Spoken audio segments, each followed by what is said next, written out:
Going on, folks? It's the Gaming Nerd back again, and tonight we have more Fugu development. There has been progress made, and it deserves to be shared.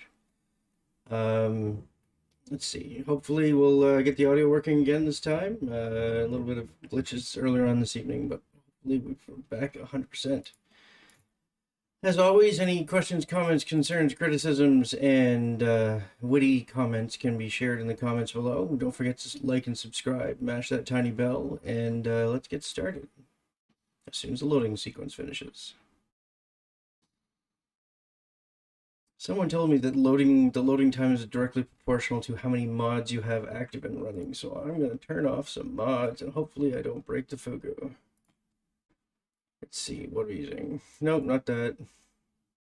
Not that. Not that. Yes, that. Don't know about that. Death Bubble, Colossus 9. Man, some weird ones here.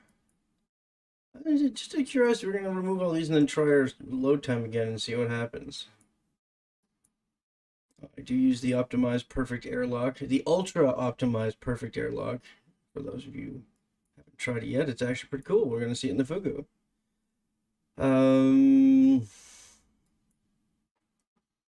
Get rid of a lot of these. We're going to try the elevator later. I don't want to get rid of that one. That one, no, that one. That one. Pennywise was my Halloween one. Never got to finish, but it was a good one.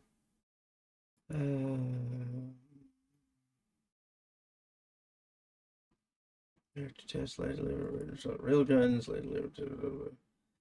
All right. Get rid of these. Should be a significant amount of reduced. That's a lot of mods that I just unplugged. Yeah, a lot of death bubbles. That was for the last video.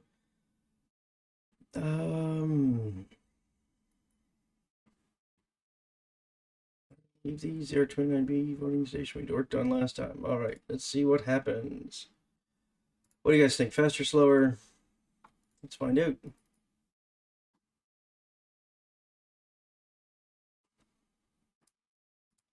Live chat while we're doing it.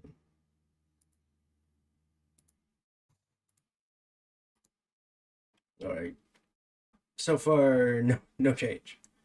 But I always has a hard time getting past that first 2%. A lot of time. 6, 7. Well, that's not bad. A little bit faster, I think. Maybe. I don't know. I'll look at it in post processing. All right. Mods of Fugu.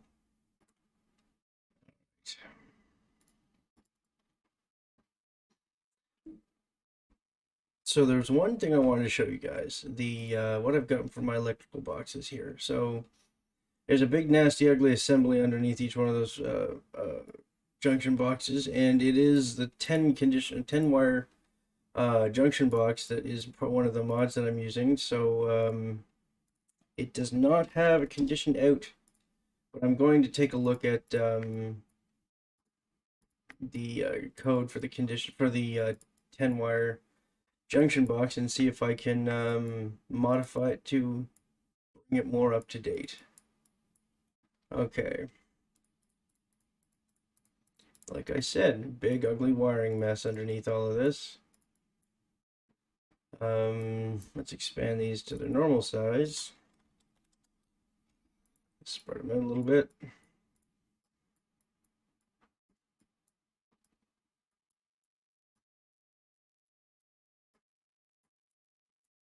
And guys, if I skip over something really quickly and you guys have trouble catching it, don't be afraid to leave a question, leave it in the comments, and I'll come back to it in a future live stream. Let's see what we got here.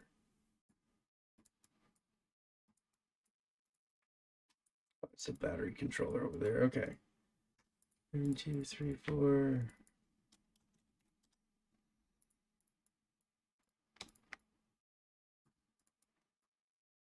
we're gonna actually put these ones down below the battery because they don't have to be connected to much.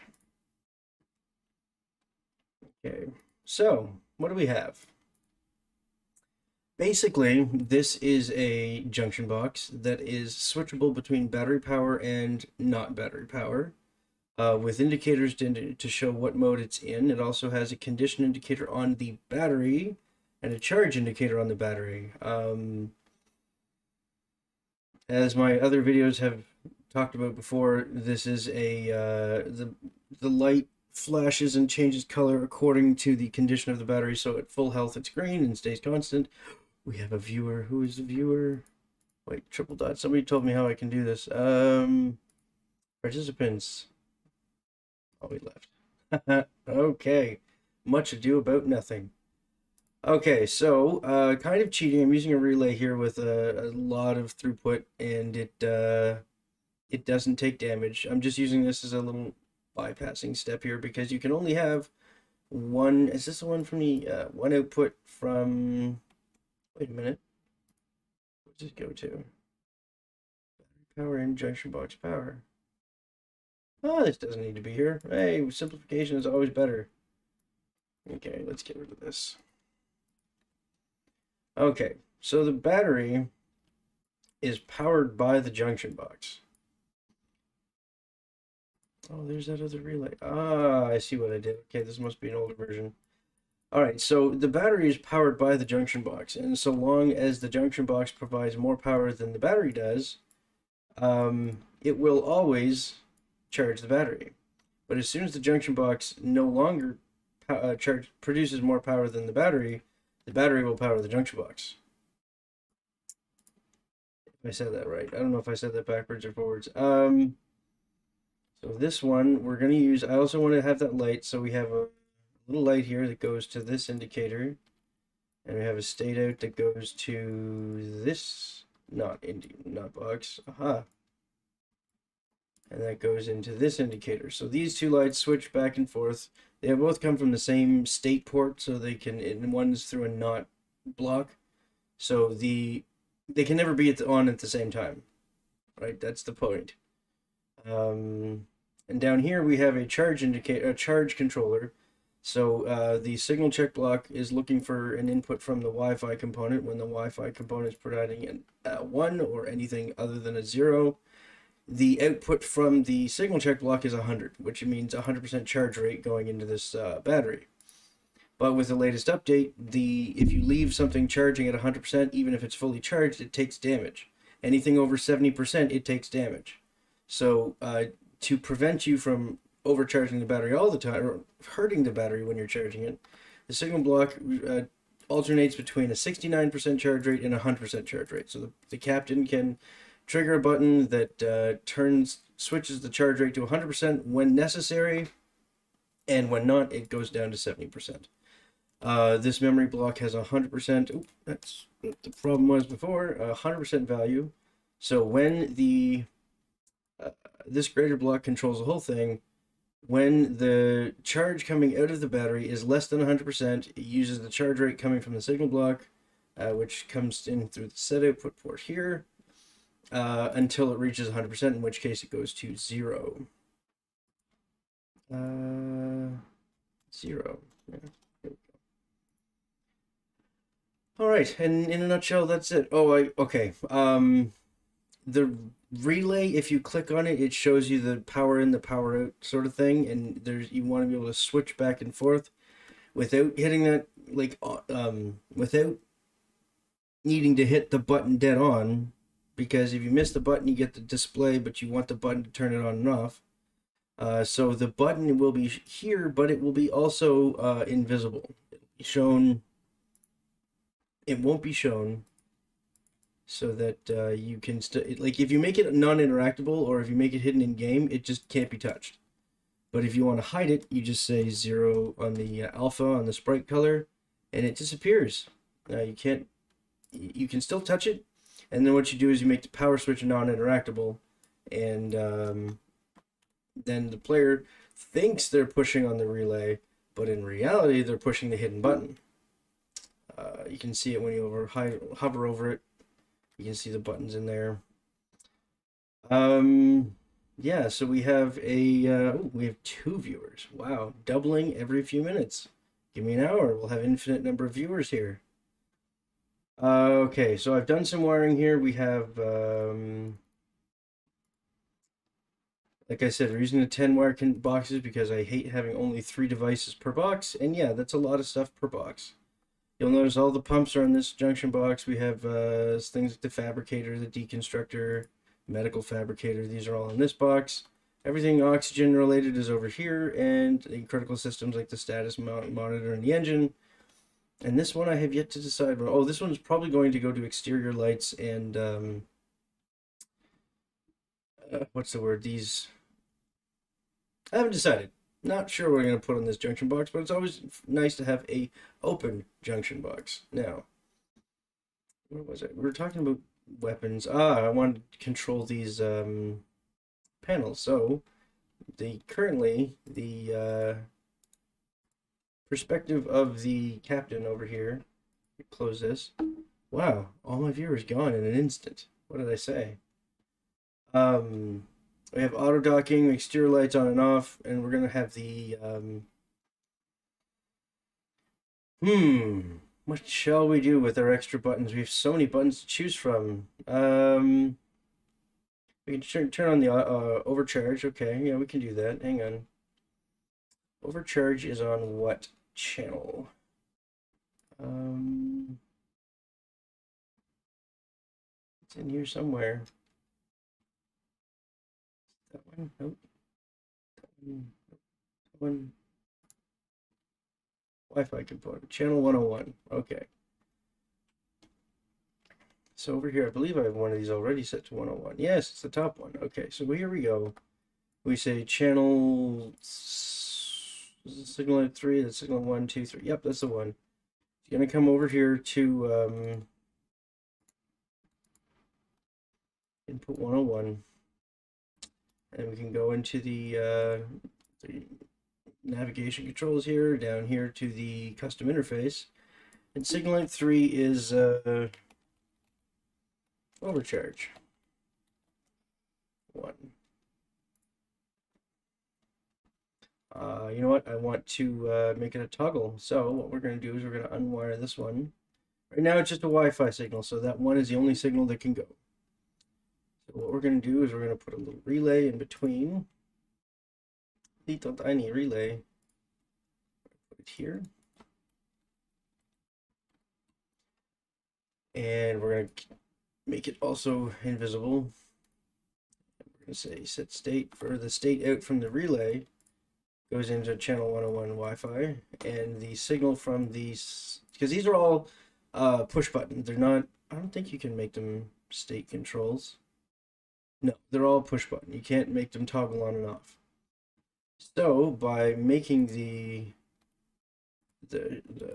putting a relay in the way, we can make it toggle by using the output from the navigation terminal to toggle the relay, and the output from the relay goes into the Wi-Fi. What's this one? 102. Yes, 102 goes down here to our reactor controller. That's a strange word to be using these days because there's a whole which reactor controller is best is up in the air. But the old reactor controllers work. They just don't work as well as they used to. But this one, if you follow this wiring sequence here, the Wi-Fi goes into this relay here to set its state. Should be on or off. Should be a toggle state. Okay. So it goes in here. We have a what's the word? Opposed pair of relays. So we have when this one's on, it goes into a not block, turns this one off, and vice versa. And the output from this relay comes from these two greater than components. This is our classic 3-component controller. And then over here we have the output from the other relay coming through the second relay. Remember, these can't be on at the same time. So if the other one's off, the signal coming from it is a 0. Coming from this one is a 0. It goes straight into channel 1 on this relay and is piped into the reactor set fission rate and set turbine rate. So when this relay is off, this not block turns this one on. which passes the 0 signal from the other relay's state port into the fission rate and turbine output, which is a fancy way of turning off your reactor without actually turning off your reactor, because when you turn it off, you have to go approach it physically to turn it back on. With this setup, you can make it, quote, turn off by turning all the power and fission rates off, and then you can disable that remotely and turn your reactor back on. All good things to have when you have a ship that's designed to be run by one person. Okay. Which is a good question. Why do you have 3 diving suit things? Well, it's because more than one person is probably going to want to play the ship. If it's done well, if I do this right, more than one person is going to want to use it.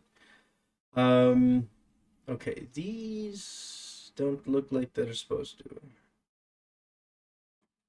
Is that really what that's doing right now? Let's give it a run. Look, nobody dies when you start it up. I gotta fix my audio here. 1 second, folks. Settings. Right. Try this again.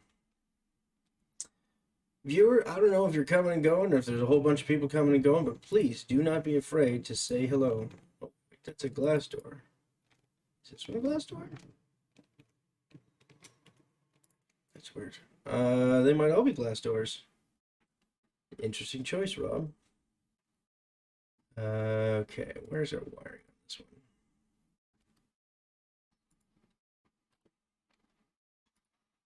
Break my cardinal rule by putting a 0 in that AND block that controls the door, but that's because, oh, that's why it's not closing the door at all.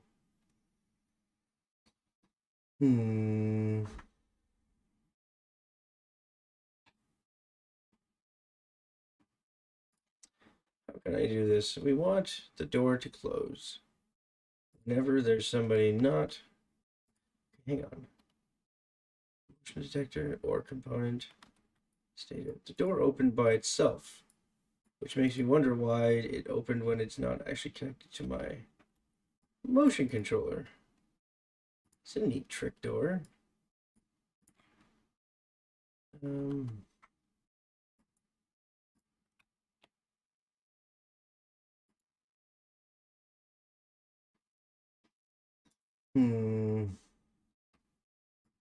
Okay, hang on. We're going to put an AND block in. I know what we need to do. We need to have AND block and a not block. Because what we're going to do, we're going to say when this door is open and there's nothing coming from the motion sensor, close the door. Don't ask me why I didn't think of that sooner. Man, I think I've got a viewer with stability issues or several dozen people coming and going at the same time. Not block. Hey, Streamy, how are you doing, buddy? Long time no chat. Approximately 24 hours, I believe. What's new and exciting?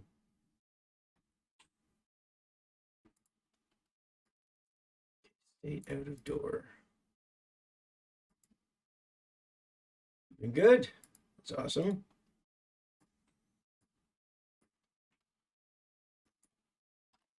This is the Fugu. Have you seen the Fugu before? I don't know if you've been around for the Fugu.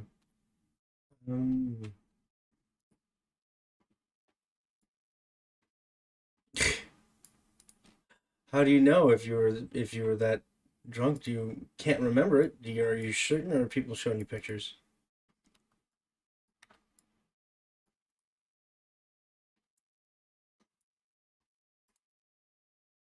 Ah, okay. Hopefully all good things. So, yeah, that'll do it.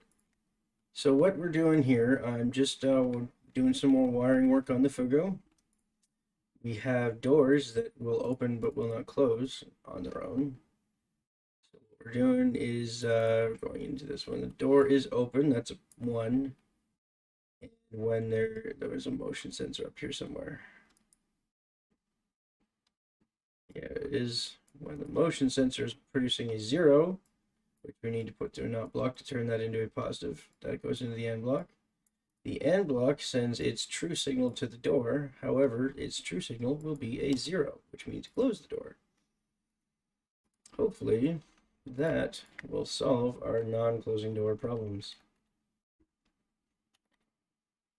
Let's give it a shot.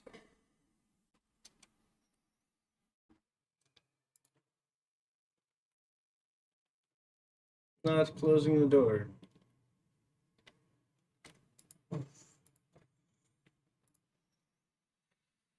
I wonder why. What's the range in our motion sensor here? It's not too far. Oh, also put 0. We need to have that in there. Okay. That explains that. Can't send a 0 if it doesn't send a false output.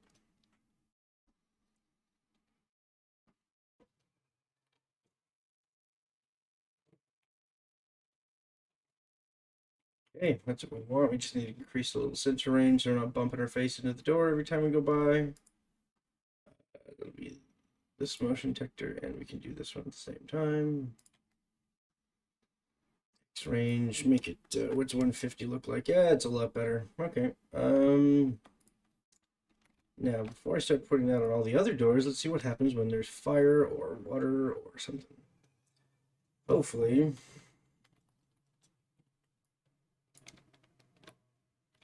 Notice the blue lights also indicate where the water level's at. And when there's nothing, door opens. Can we still open the door when there's water? Nope. We can. We just gotta click on the door. Dope.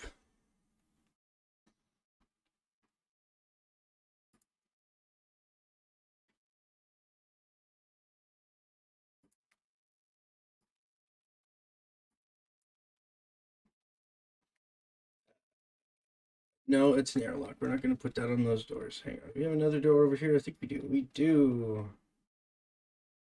Not and.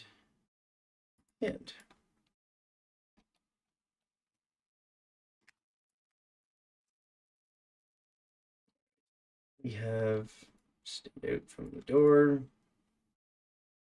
Going to the end. What was I looking for? Oh, motion sensor. Motion detector.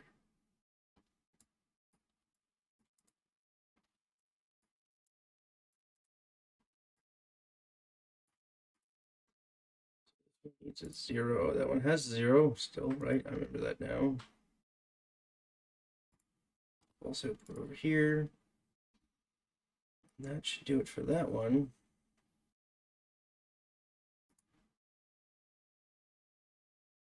Put one over there. I thought I did. Oh well.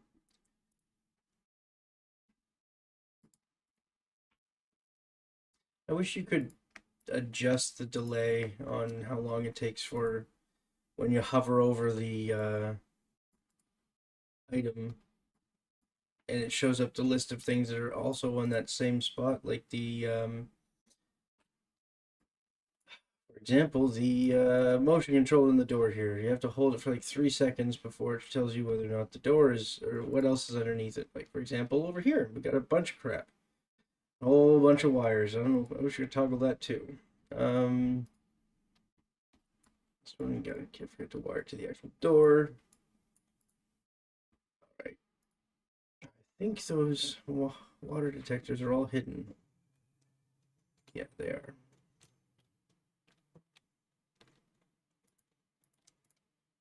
Let's try this ultra perfect optimized airlock. I haven't used it yet. Oh, it's in their buttons. That's funny. Interesting. What is that? How is that supposed to work? On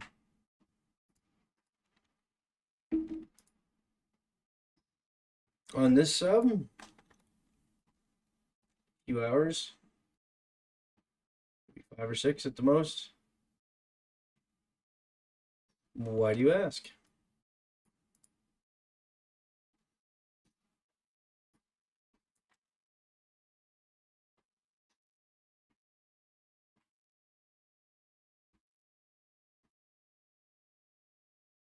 Oh, thank you. Well, It's not working yet. Don't say you're impressed until it starts working. Um, yeah, and the panels and the guns don't even work yet. We have to work on that, but yeah, this one's gonna be the panels are gonna be interesting because I want them. They all have individual. They don't have an open and close. They have rotation input. So, for example, this one's currently defined range of inputs, and the thing is, their neutral position is halfway, right? I want them to actually not be. I want it to be here, so minimum 199 and max. Oh, crap! Oh, don't you do that to me. There's a turret.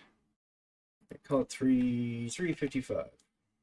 Oh, doesn't like that, does it? 50. No, it doesn't need to be that big. 300. Call 320. There we go. So what we need to do is have a button when we receive a signal from the where's the Wi-Fi controller? When we receive a signal from this thing, and see the nice thing is I can stuff it underneath these little circular panels and know where to look for it in the future. We need to have 2 memory blocks. Oh, you know what? We could get away with a signal check block. Ooh, I didn't think about that. Really, is that all it's gonna take? So we say output is 350 or 320, I think is what we decided on. And the other one was 199, 200. Target signal is a 1. We connect that. Rotation here. Signal check here. Signal in here from the signal out here. Call this 103.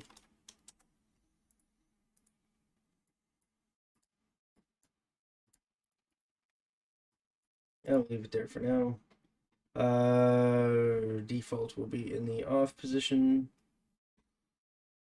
What's this one through to? I'm gonna put that over here. Let's do another relay. I think that's what I really need to do to make sure that there's not any erroneous signal sent. This one goes to 103. Start this in the off position.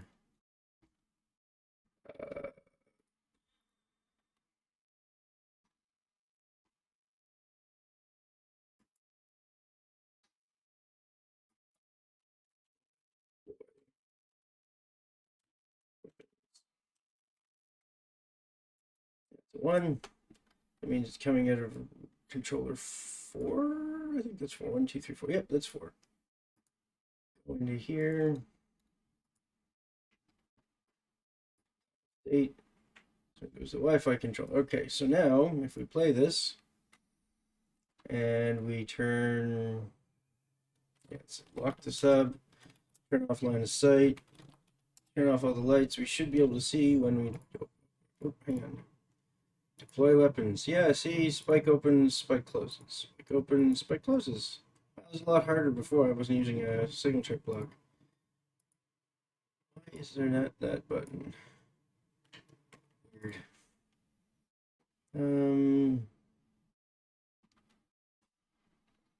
So now we just need to repeat that process for all of the various. One of these here on all of these different pivots. I don't know if you were here when I was talking about the idea behind the fugu. So the fugu is a puffer fish. Puffer fish can puff up nicely and defend itself when necessary, but when it's puffed up, it can't really swim very well at all. It can't breathe very well at all, so it can't stay in that state very long, sustainably. So the idea here is you have 2 junction panels, one here, one here. All the weapons are on one panel. Everything else, including oxygen generation, propulsion, ballast control, everything is on the other junction panel.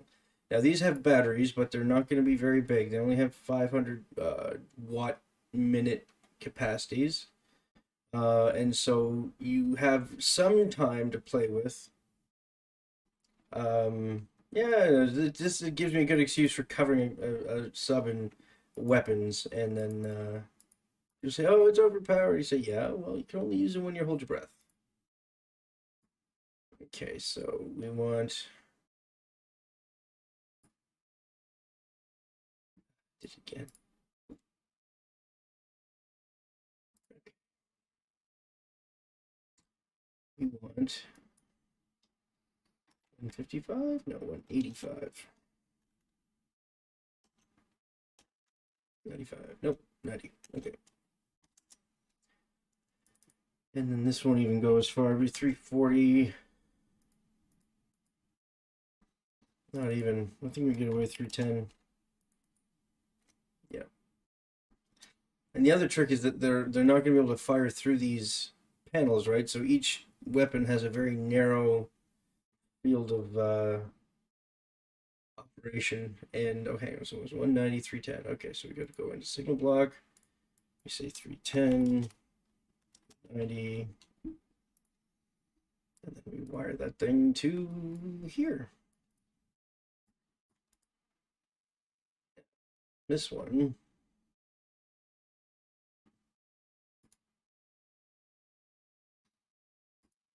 Okay. Current settings are between 15 and 3, which is 9. So we'll go back here and we'll say minimum. When we want to point it this way, that's negative 90. Okay, so we go from negative 90 to 10.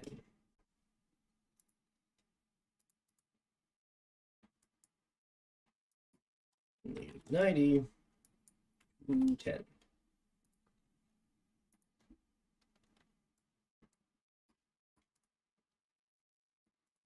Just because I've learned the hard way that you should stop and check that everything works before progressing, let's see how these 3 panels work when we're testing.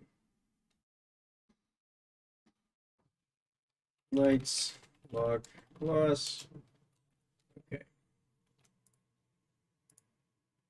Nice.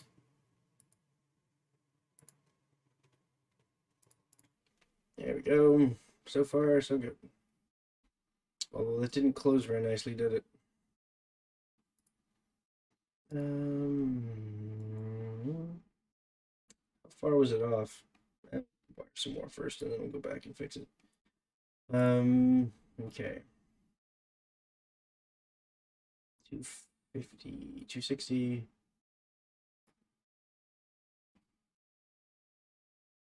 170. 260 to 170.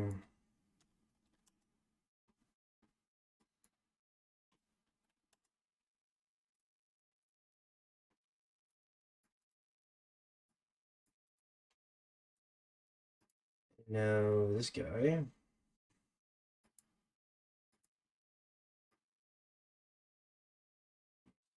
And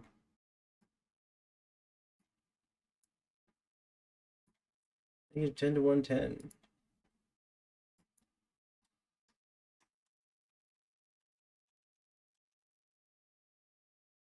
What?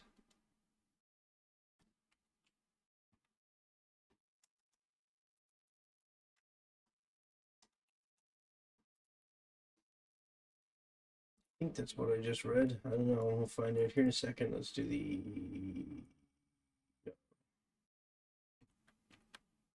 It's the bottom one.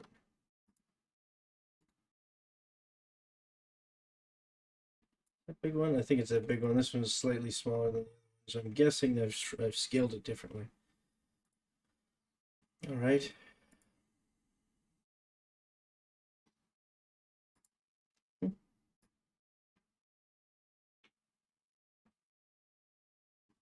Ready.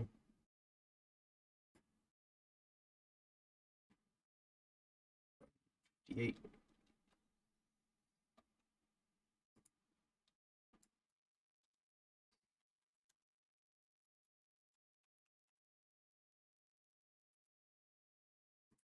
See how this works. We'll finish these top set and we'll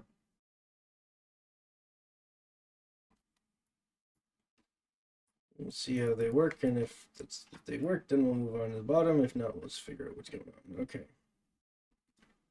Save. Always save. I forget to save constantly, and it bites me in the ass all the time. Okay. Let's walk. We can. So in their resting positions, that one's a little low, that one's a little high. The rest are kind of good. Okay. There is an autosave feature already enabled, but you have to you can adjust it too, but it's like 5 minutes by default. Hang on here. Okay, so those look good-ish. That one should go not quite so far. These guys through moving through each other, so we need to fix that. I think I saw this one's a little too low. This one is a little too high.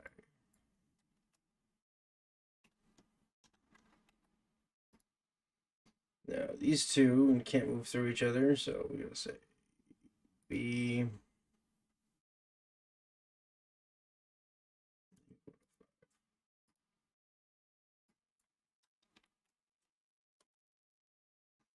What is this one doing? Yes, he needs to go like this. 252.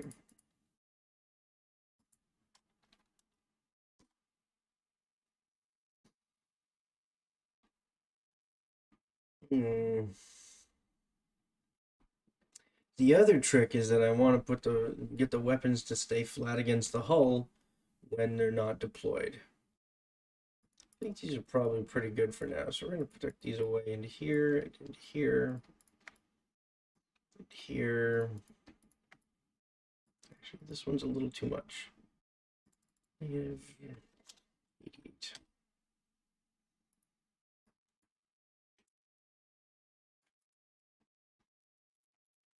Looked okay. I don't want to open this one quite so far. 307.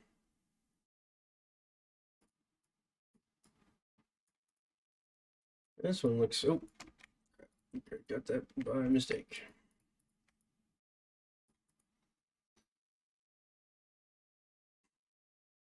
The trick is not making it look obvious.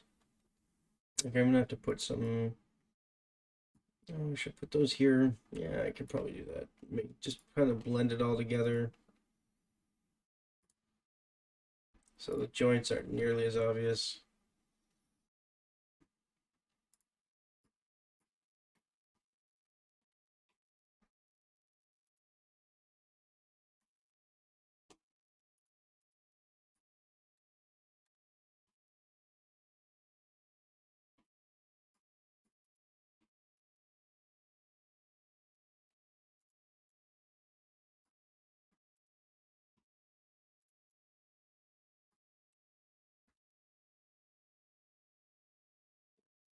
Let me test them.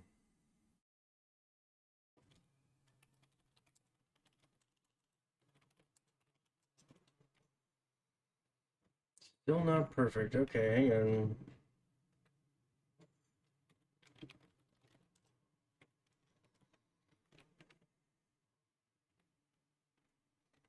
This one, yeah, okay. Maybe the moving of the circle things wasn't such a great idea.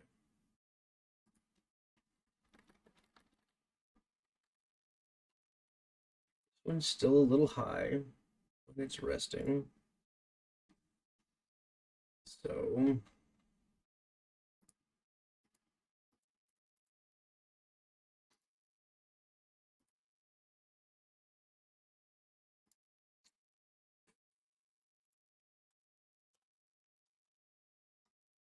was it high or was it? Yeah, it was a little high, so we'll call this 10. I think this one needs to come up a little bit.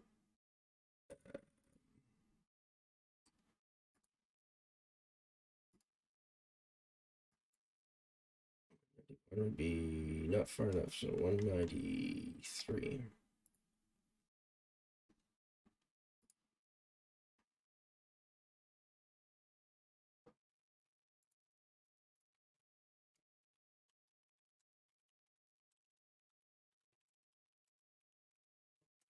That's a lot better. I like that. You put something in here and make it less blunt, but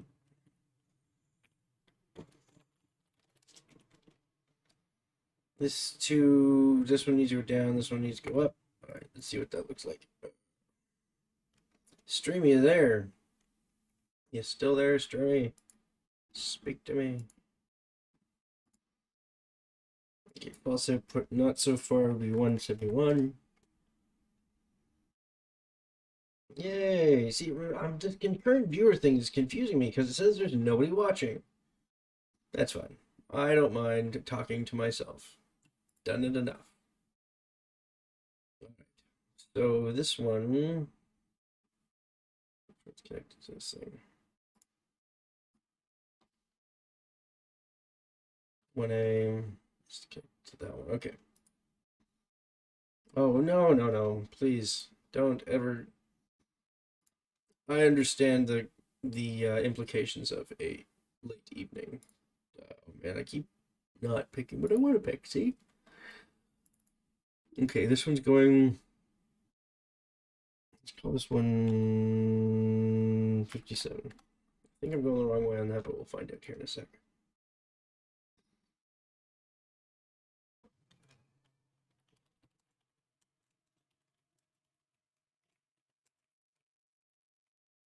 Okay, we're getting there. I think that one needs. I went the wrong way. That needs to not be a 158. Needs to be a 56. No, it was. All right, okay. Try that. I just mumbled a lot. Let's find out. Somebody said I should build a keyboard macro for this, and they're right. To Linux is not as easy to put macros into. That is still not right. You know what? I'm changing the wrong number.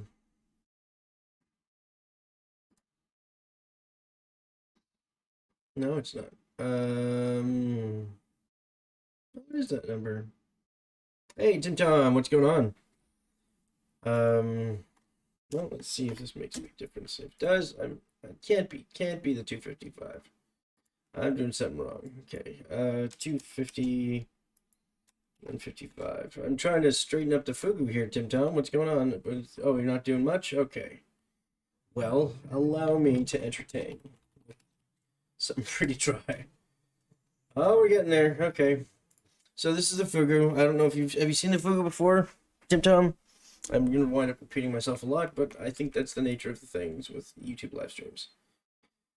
No, you have not. Okay, so the fugu, I don't know if you're familiar, the fugu is the Japanese term for the pufferfish. The pufferfish is a very spiky, very poisonous fish that can't do much of anything once it's in defense mode. So the goal here is to create a sub that has oodles and oodles of weapons. But, oh, I think we're getting there, guys. Are we getting there? Am I nuts? Oh, you know what? Derp, we haven't changed the range of motion. So even though the signal check block is changing the right number, this thing can go any further than here. So we're going to make this a little bit more. Ah, you know what a pufferfish is. Good. Did you know that they can't swim for shit when they're puffed up? I think it's logical, but anyways, I'm not trying to be condescending.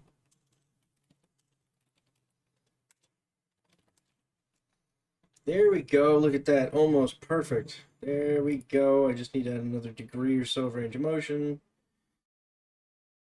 So all of these panels open up and they deploy the weapons when they do so. However, there are two output junction boxes from this reactor. One powers the weapons, one powers everything else. So you can use your weapons or you can breathe. Yeah, so that's my justification for covering this thing in weapons. There we go. Let's see.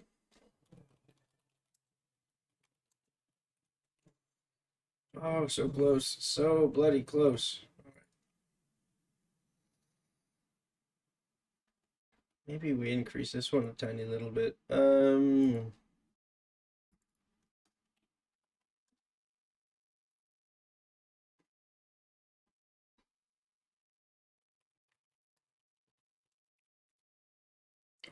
Almost. Look at that. See that? I guess it's close enough to work with for now. I don't want to waste too much time on it. Why is that in the off position? Is this on? Would you say it's funner to play Baro in a sub that's kitted out with everything, or is it funner to play stuff that's harder to play and by design? Depends on what you're going for. If you want to play through campaign, I'm one of the ones that I'd rather earn my stuff than start in a sub that's absolutely loaded. However, there are things to be said for starting and being able to kick ass out of the gates. I guess a ladder to climb out of the sub would be a positive thing. What do you guys think? But yes, it's a good question whether it's more fun one way or the other. It really depends on your play style. But there's sometimes I don't want to play with anybody else, and it's really hard to do that in a sub that's not really got anything in it because you depend on a lot of people. You can't mine by yourself. Although the sub is supposed to be playable by one person. Hence all the crap at the navigation terminal here. Check this out. We got, hang on, log. We have navigation terminal. We have, is that one not working? Is that one not interactable? Anyways, we have fabricator terminal. We have a deconstructor terminal. We have a medical fabricator. We have all this stuff right here. So Captain doesn't need to reach very far to control anything he wants. What is that not connected to anything for? Fabricator terminal is linked to fabricator. Why? See what that does. I've never used these. These are from the EK mods. I've never used these ones before. There you go. Deconstructor, fabricator. See, I didn't turn that one on. There's your medical fabricator. Status indicator. Why is that one not showing when the navigation terminal is on? Those two should be linked. Turn on links. Links are showing. Ah, that explains why it's not doing anything. There we go. Yeah. I don't know, Tim Tom, you haven't seen my doors. Hang on, I played a suboptimal single player and it took me a few campaigns to get it going once it makes you. Yeah, that's the trick to this game is you gotta have money. Let's check this out. Okay, turn that off. Okay. These doors do not motion control when you approach. And the blue lights indicate how high the water level is.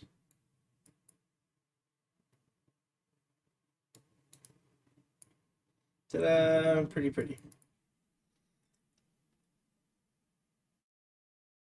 Now, these ones, I believe the problem is that these ore components do not have a off switch. Nope.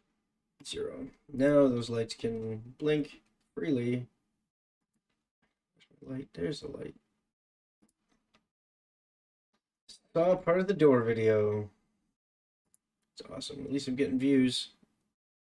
Message retracted. What did you say? You monster. What? Who takes back anything on the internet?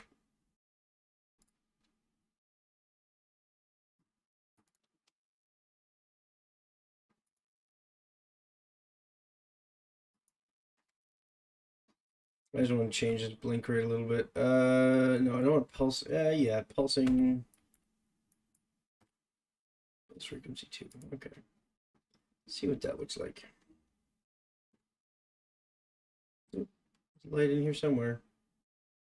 There's the light.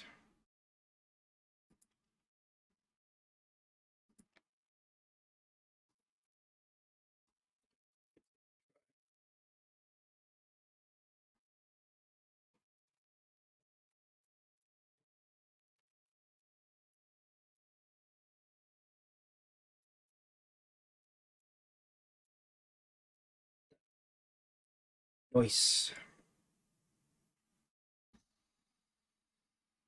Now, are they on here? Give these things. These guys probably also do not have the off switch. So since other people here keep you from going insane, I'm going to bed. Long 27 hours. Holy crap, that sounds like a long time. My friend, get some sleep. Thank you for stopping by. You have a good evening. Sleep tight. From the Gaming Nerd. Which, goes here.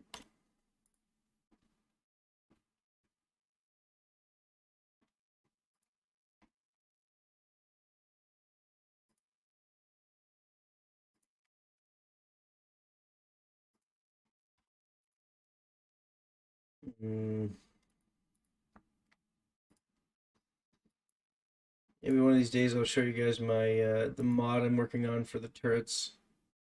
Making a lot and a lot. When I say a lot, I mean a lot of turrets. Like there's going to be 5 or 6 different types of chain guns with their various advantages and disadvantages.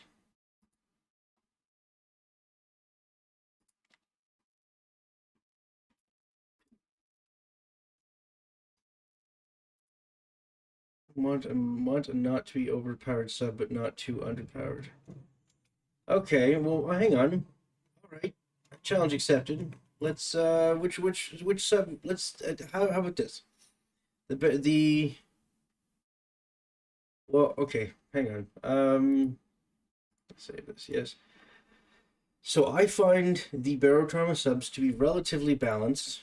They're the azimuth and the dugong are kind of a pain in the butt. You know what? Let's start with a Barsuk. Are you looking for a single player, Tim Tom, or are you looking for something you play with friends?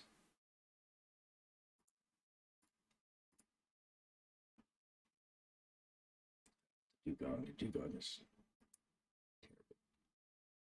Barsuk is the one I'm thinking of. Campaign with friends or alone? Okay,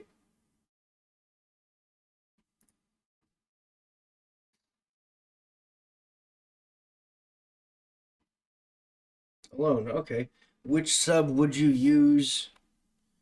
Like the small sub, obviously, you don't want to run the Typhon by yourself to be a pain in the ass. Um, is it Barsuk on your radar, or what else? Anything you would prefer to? What I'm saying is, well, let's modify one together, and we'll start off with little things like door controllers and stuff. But it's there are things you can do to make these easier and harder to run alone. What say you, Tim Tom?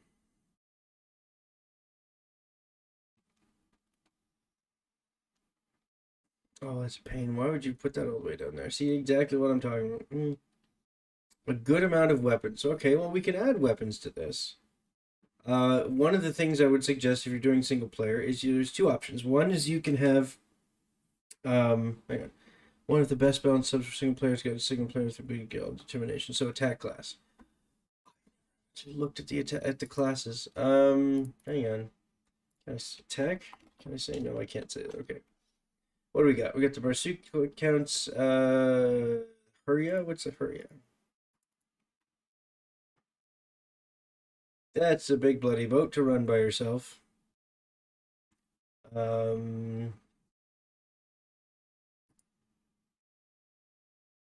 Humpback's pretty huge. What's this attack? The Castrol is pretty huge. Oh, you're using bots. Okay, that's different. Okay. So I was thinking one person running around on the Castrol going just losing their friggin' mind. Um, I've never really looked at the Huria before. It's rather phallic, but eh, bad. I've seen worse. I like this back turret. That's pretty cool. I like that.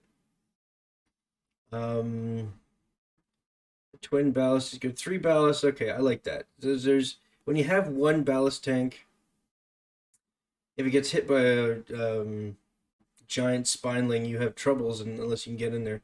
Now having the electrical all in one level is another question.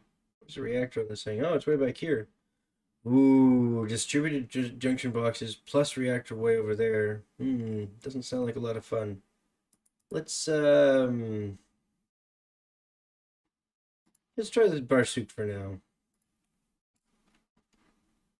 Which sub did you have? Is it a mod sub? I don't mind downloading a mod sub.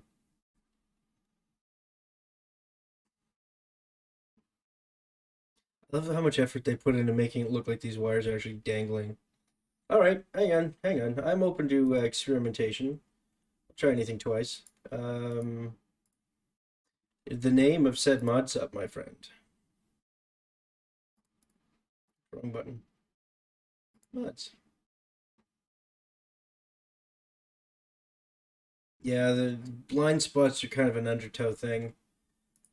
Oh, you have to look. Okay, I'll look at the other ones. Oh, the fart sonar. That's mature. The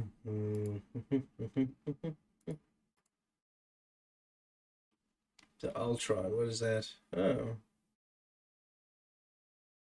light job.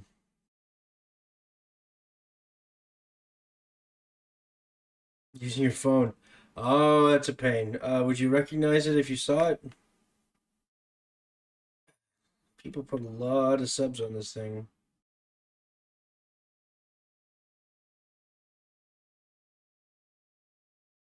I tell you another thing. Somebody mentioned I should think about making a station.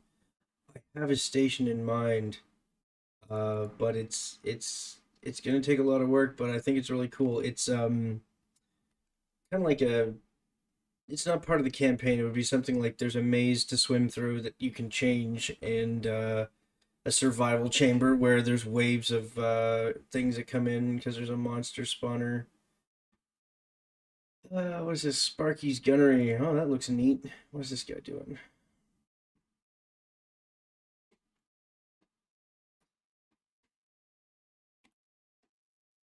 Maybe I'll do a live stream about making mods one of these days.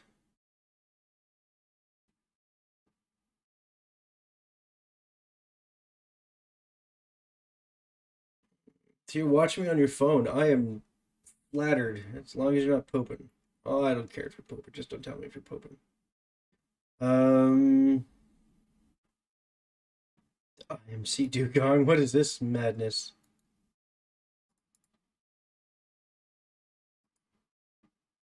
This has been seriously overdone, redone.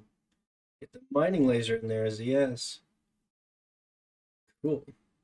That's neat. Come on. Go back here. Exoskeleton equipment. What is this one? That looks really cool. I like exoskeletons. Your baritone is way long to load on your phone? I'm not surprised.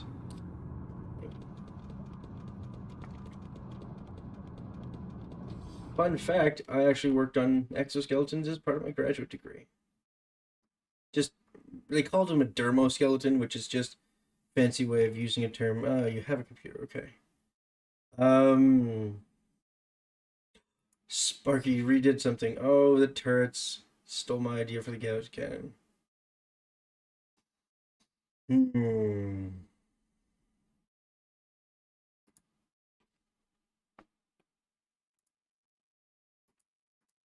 See, my idea for the chain gun turret is that instead of having like there's a single and a dual chain gun, which has like obscene rate of fire, but the balance is that it burns through ammo just like twice as fast. So, yeah, something to think about.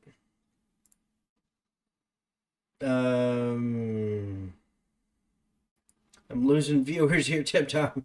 I'm just kidding. Take your time. I'm in no rush. I seem to have a relatively. It's okay. I'm just making fun, buddy. I seem to have a relatively dedicated viewer base of like 5, but I don't mind. I like hanging out with you guys. Um, while you're loading, see if I can pull up my dual chain gun thing that I was going on. Oh, I didn't save it. It crashed. I remember that now.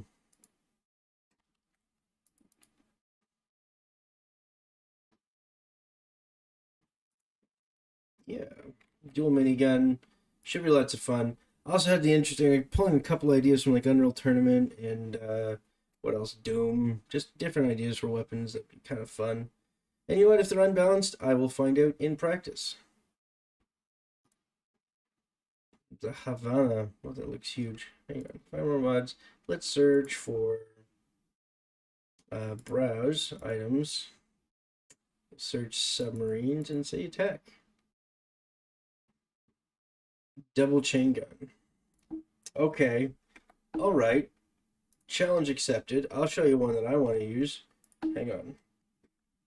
You want to talk burning through ammo here?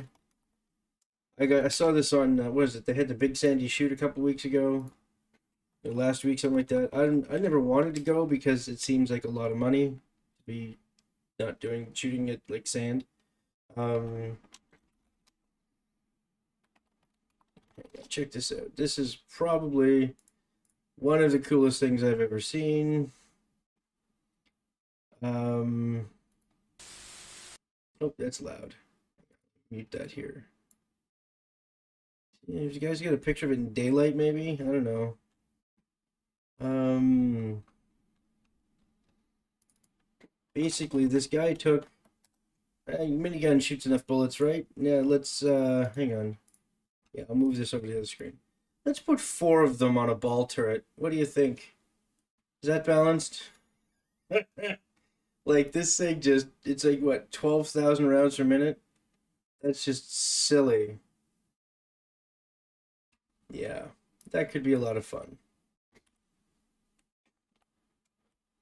Turn that off. The possum. What's the possum?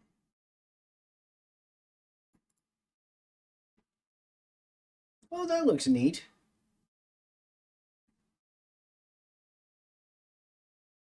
Yeah. Yeah. Isn't that true? Possum.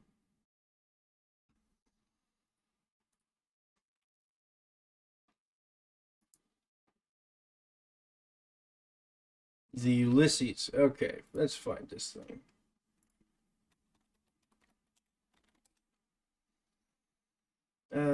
Sort by most recent. Ulysses 2.37 fix. I'm guessing the fix one. Or are you going with prefix? Holy crap.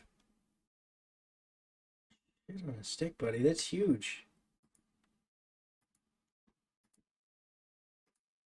Oh, let's find out. I'm never afraid to try new stuff. Oh, hang on. I think I gotta activate it as a mod if I download it. Oh, so not the fix. Okay, hang on. You have 30,000 gold, or what are we doing here?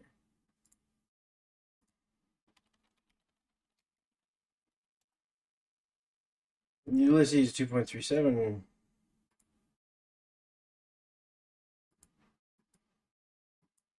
Oh, look, he even came up with concept art. Okay, I see it. I see it.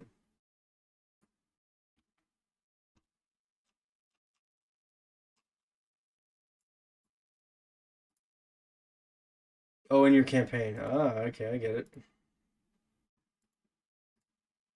For Pete's sake, Rob, quit clicking the wrong thing. What is this now?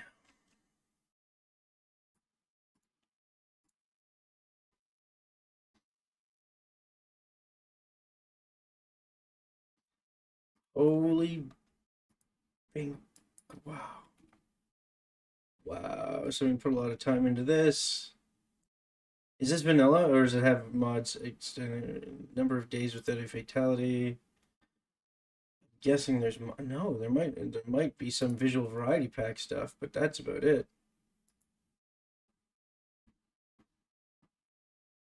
Oh, everything. Hang on. Vanilla. Oh, vanilla junction boxes. Yarf. What's his girlfriend? Woof. Bonus points if somebody gets that reference. Is this an upper ballast? Wow. Let's put a ballast right above the engine. Is this another engine? How does that work? Oh, he's got the force emitter way over here. Interesting. Nice hanging motion sensor right there. Is that a motion activated turret? Just okay, hang on. Probably got an alarm somewhere. Yeah, he's got a proximity detection system here somewhere. There's no vent in the reactor. Is that like a complaint? There's no bilge pump either. Look at him, he went nuts with the vents and these little heater things. That's crazy. It is it is entirely possible to automate a turret. It just takes a ton of wiring things. Hang on, see if I have one in here. No, I don't have anything in my list here. Oh wait, hang on. Oh, that's automated doors. Never mind. There's no vent in the reactor because if my bots are in there, a lot of oxygen. That's a status monitor? Cool. Yeah, I like the idea of having multiple status monitors. Oh, they'll die because there's no vents. Oh wait, there's no vent like an oxygen vent. There's an vent right there. Vent. Is it not linked? It is. Oh, in the reactor room, not the engine room. Hang on. Where's the reactor room in this nightmare? Holy bazinga, man. This thing's huge. I know there's bigger, but like she said, freaking reactor room. Close this. Storage. Yeah, he's got one storage unit. That's nice. Is that the reactor? That is the reactor up here. Okay. Outpost airlock wall. Multiple outpost airlock walls. Is this, how do you get to this reactor here? Okay, so there's no vent in here. Yeah, specifically in here.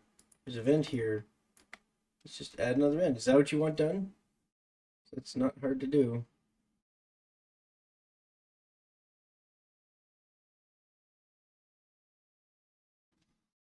Oops. Shadow casting lights, 80 out of 60. Uh-oh. What do these red buttons do?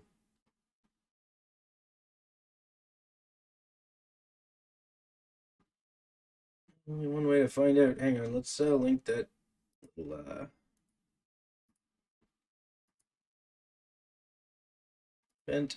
We'll go over here to this one heavily overworked oxygen generator. Oh man, talk about a bottleneck. Oh, sorry. I have the ergonomics of your average rock. Bay doors, shuttle bay. What's in the go? What goes in here? Let's try it out. Why did he link a bunch of stuff together that doesn't get linked together? Hang on, why is my audio coming through that? Hang on, I gotta fix this. I don't know where my audio is coming out of my screen. Audio. Oh, you used the fixed one, I didn't. Well, problem solved.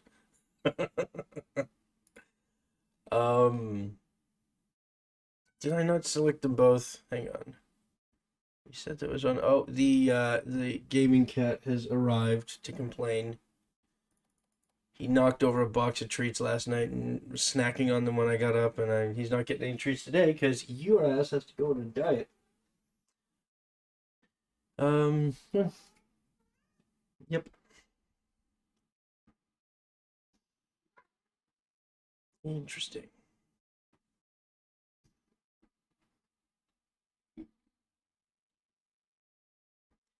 Yes, cats are far superior to dogs. Why? Because dogs haven't figured out how to shit in a box. Yellow alert and red alert. Interesting. Oh. Okay, so what is it we're trying to... Oh, hang on, I got the wrong one. Okay, hang on. We're going to main menu. Yes. Oh. You know what, man? Cats, if they're well maintained, can live a very long time. I had a cat that lived to be 21. Now, she was a grumpy, cranky old bitch when she died, but she was old and dignified. Let me put it that way. Can I sort these? That's the one thing. Hey, Baro Trauma, if you're listening, we need to sort the mod list somehow.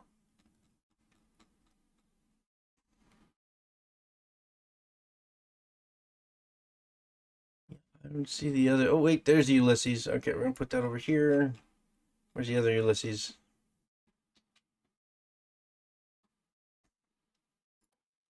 They sing the song of their people at the most inopportune times. Hey, kitty, speak. There you go. I'm teaching him tricks. Hey, kitty, be annoying. See, look, he's awesome.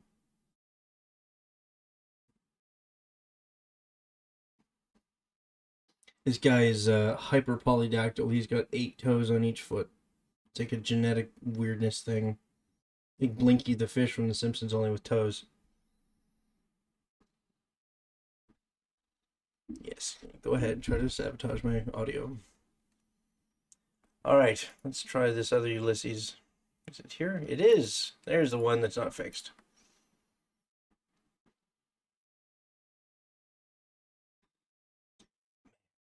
Like, does anybody else get the feeling that this poor little oxygen generator is like, kill me? All right, you said that there is not, it's missing something from the reactor room. I was missing a vent. From here. What's in here? Oh, cool.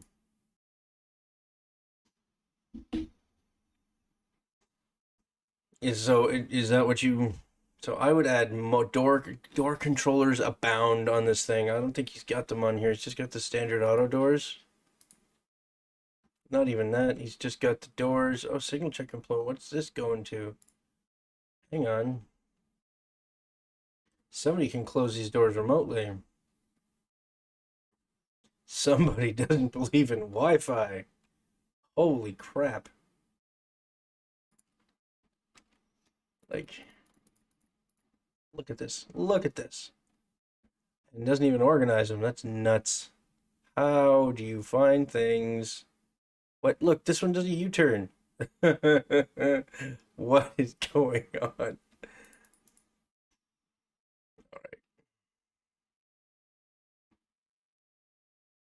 I forget what our purpose was here, Tim Tom.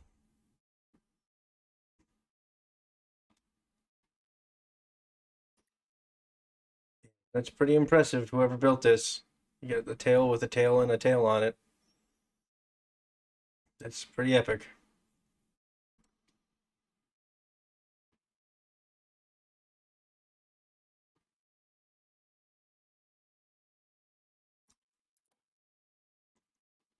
What is this? I've got all these subs that I've never downloaded or never looked at. Like, whoa. To make a sub that is not too overpowered under.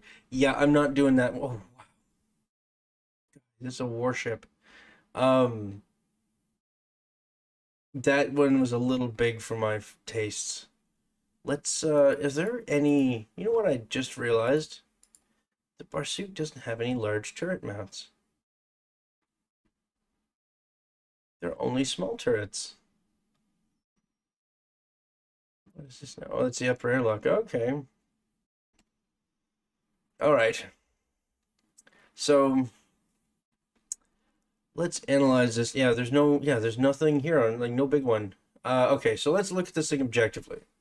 I have a whole bunch of metrics. Give me a sec here. We'll find my metrics page. How I look at a sub. Like, try to look at it with numbers instead of just looking at it and say, oh, it's underpowered. It doesn't have a railgun, which it doesn't. So we're gonna have to remember that too.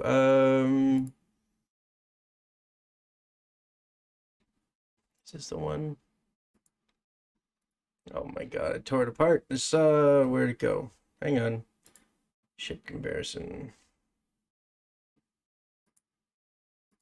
Okay, well, you know what? Let's do this as part of the live stream. All right, check this out. How far does this one go? Oh, it's only... okay. It needs to be updated, but that's fine. Slideshow, yeah, okay. So, how to look at a submarine objectively, 101. You need metrics. You need a way of putting numbers. You can't just say, for example, agility. We use metrics to describe a ship's ability to move quickly and easily. So things like top speed, acceleration and braking, speed, acceleration, balance. So if something has a high top speed, if it takes a week to get there, that's a problem. Like you said, the Barsook's slow.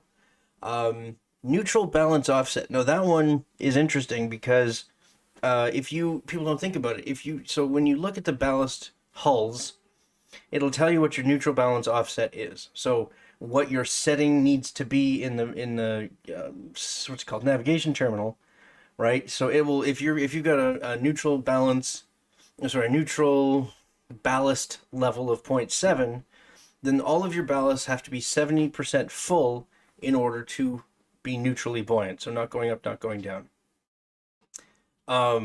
That means that you only have, if you add more, the other 30% of water, you can go down, or you can remove 70% of the water and go up. But that means that you can go up 7/3 times faster than you can go down. So if you want something that is truly agile, it needs to have a balance between being able to go up and being able to go down.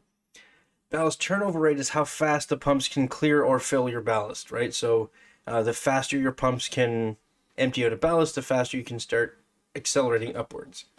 And then aspect ratio. That's an interesting one. I wrote this before I realized that there's how barotrauma calculates drag, but nonetheless, if you have a high aspect ratio is calculated as the largest dimension divided by the smallest dimension. Usually that's 3 dimensions, but in 2D you only have 2 choices, so height and width. So if you have a ship that is super, super, super long and really tiny, like height-wise, that thing's going to be a pain in the ass to navigate around some subterranean or around sub-European caverns. Whereas if you have something, I know it sounds silly, but the ideal is spherical, then that's easier to navigate than something that's shaped like a penis. So aspect ratio, again, ship length divided by height. Force ratio, didn't mention force ratio. I don't know why that's here. Yeah, so I have a bunch of metrics that I've come up with. Those attached metrics. So hard points, turret to supercapacitor ratio, armaments. Okay, this is a good one. The average hard point separation. So how much of the periphery of the ship is covered by each turret on average. Yeah, I'm not going to go into those calculations. Agility,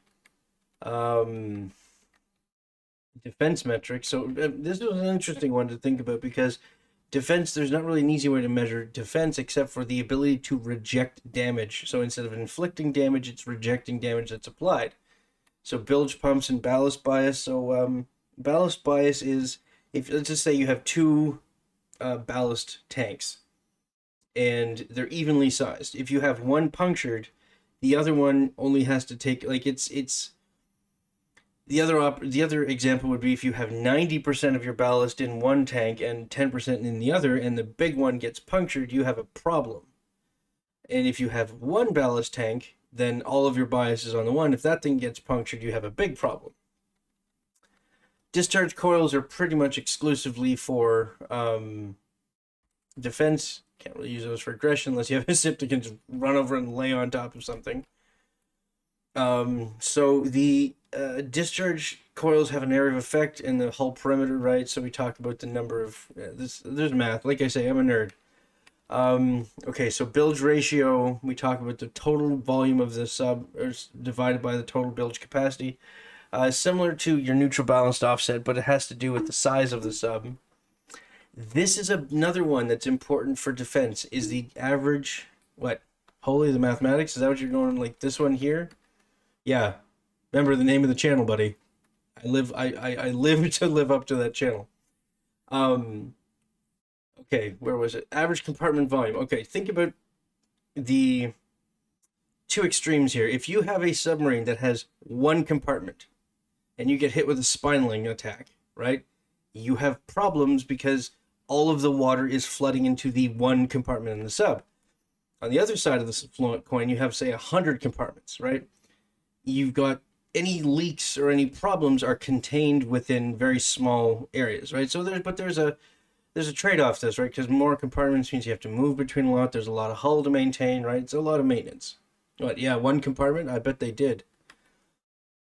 Okay, and then utility metrics describe the ship's usefulness and functional efficiency. Access points, total storage area, right? Oxygen turnover is another one. How fast? Because remember, when you drain the water, it doesn't fill up immediately with oxygen. It takes the oxygen thing time to fill it up. Engine power factor, which is the power consumption. This was a big one for me when I was playing a lot of electrical engineer because I hate running around a sub. Beryllia, F you Beryllia. That sub is a pain in the ass. Difficulty metrics, right? Okay, there is deterioration. I don't know if you guys know this, but if you leave a sub sitting, not doing anything, it will eventually start taking damage over time. And if you go into the submarine editor and start looking through the values, you see this thing called deterioration interval and the deterioration rate. Um, yes, here we go. So minimum, every functional item on the ship has a condition value. Minimal functional condition is not always zero. Like junction boxes stop working at, I think, 20%. How do you make a sub that doesn't have a hull? Wow. Minimal and the condition less than 100% cannot always be repaired. You have to have lower than 80% on most items. This is again something that can be um, calculated, looked up online. So cruising fuel consumption is another one. This one was fun for me because I had to figure out how an easy way to measure how difficult it is to navigate through a sub. For example, the Castrol, whatever, has that hallway that goes to the bottom of the sub. That there's a wall in the way to get over to the weapons area, right? You have to go all the way up, all the way over, and all the way back down if you want to get to the weapons area. That's a pain in the ass. In fact, every time that I've played the Kestrel with friends, we wind up using the welding tool or the plasma cutter, to create a hole in the wall specifically. And then the thing is, there's this step that goes up, so you have to run at it and then ragdoll and hope that you'll get up over the. Oh, somebody, did they fix it? Oh, made it within walls. Okay. Yeah, this is another one that people don't undersee is different between subs. There's this thing called the fire delay and the meltdown delay. So when you fire delay is whenever you go into overheat, and which is over 6,000 degrees, it starts the fire delay and the meltdown delay timers. Okay, yeah. Okay, so yeah, I did this and I went through a lot of these and I started ranking like all of the subs. This is back when there was only these ones. Um, with my metric. And the thing is, once you define a metric, you're not allowed to change it just because you think one sub is better than it, and the metrics aren't saying it. Like the Typhon, I always thought the Typhon 2, but no, again, this is out of date. There have been changes, but this is what the whole point of this presentation was comparing ships objectively, right? And then when you start looking at the agility metrics, right, you see things like the ballast offset changes significantly, right? And so yeah, this is a whole other video that I worked on that I never actually published. This is, I think, as far as the video goes. Oh, yeah, this is, we're at slide 157. Where was the other one? Does this one have more? Hang on, where did it go? Combined deterioration rate. Nope, only went that far. Okay. Anyways, looking at the Barsuk, I can tell you. Let's turn on hulls first. Hulls, and what's our ballast? Is that a ballast? No, that's not a ballast. That's an engine bay. Okay, here we go. And this is a ballast, or is this a compartment? I think this is a ballast. So, yeah, if that's true and those two are the only ballast containers, neutral ballast is 0.32, which means it's 20% away from neutral. 6 bots. Oh, with the Barsuk? Yeah, you could handle things easily with 6 bots. Do you have to have 6?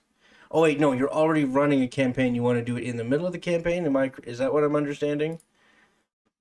Because if that's what you're looking for, the Winter Halter is it's a scout ship. Really? The Winter Halter is called a scout ship, but it's got more rail guns than the Barsuk does, and the Barsuk's called an attack class. I wish this sub was detachable. I really feel like that'd be cool if that could detach. Well, let's look at them all. Attack, Barsuk, attack, explode. That's not what I want. Hurry as an attack sub. Humpback's an attack sub? Really?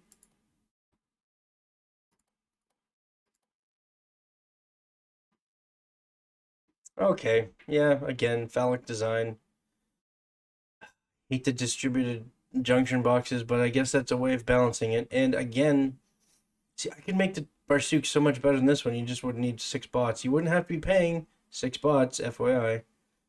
Like these junction boxes everywhere, such a pain in the butt. There was some lock the clown in here if it starts getting out of hand.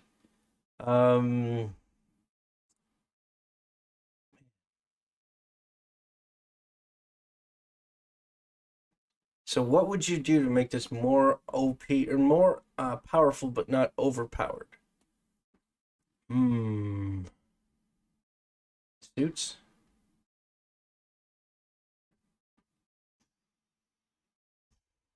Okay, so the aspect ratio is pretty huge.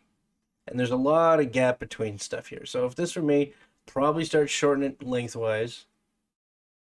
I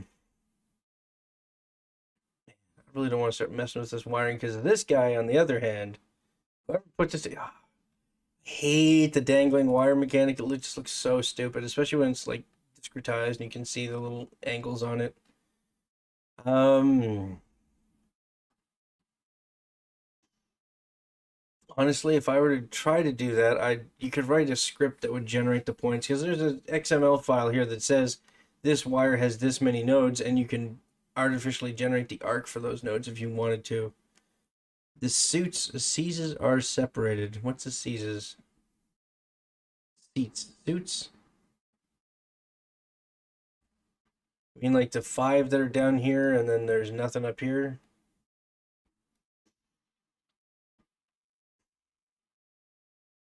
And like I would rather have like ditch this hard point, put this one closer to the nose.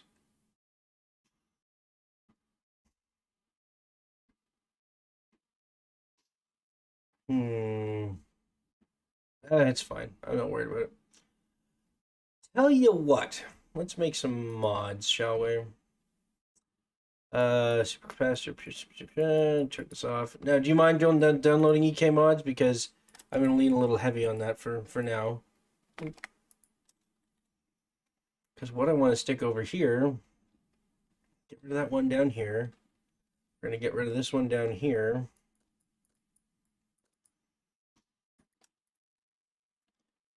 And already have them. Good. Okay.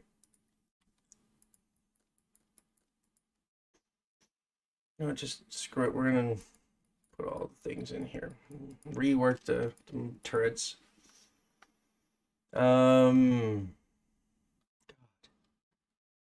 Just want to rip this thing apart. And like I would, instead of having like 6 periscopes, I'd have 2 periscopes, one that does the top, one that does the bottom, and then one that does this thing, which I'm going to put on the front.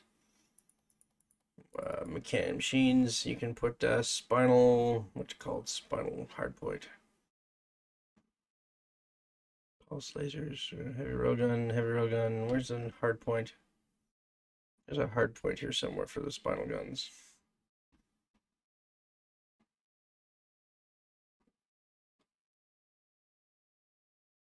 Nope. It's down here somewhere. I'll find it. Give me a sec. What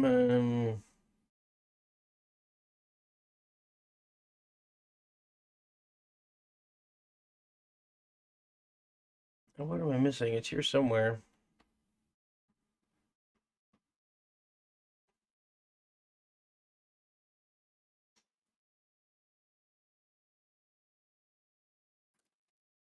Let's stick this on the nose.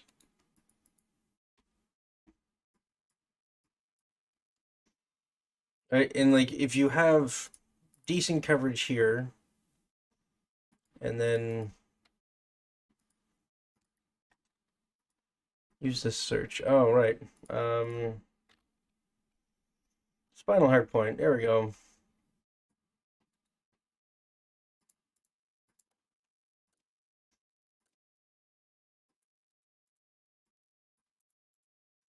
It's just 144, 122, 111. 144. 144. 122. 11. Yeah, see, those blends right in like it was meant to be there. Um,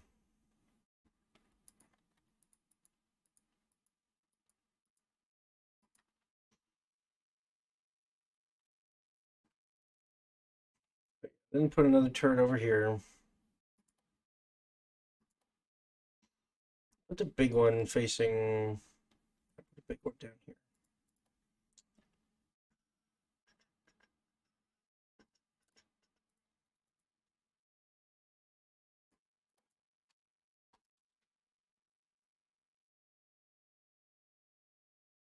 Whoop.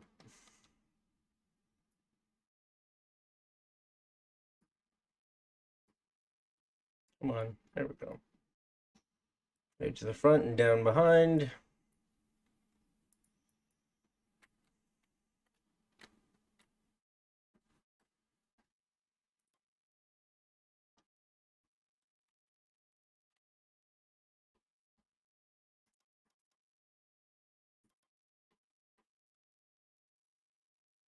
Put one over there.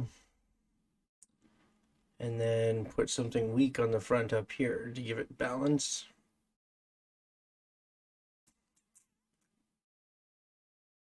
Maybe a couple light chain guns, maybe. This don't work good. What is this? Recharge and repair station. Use items, built-in batteries, or broken repair tools. Cool.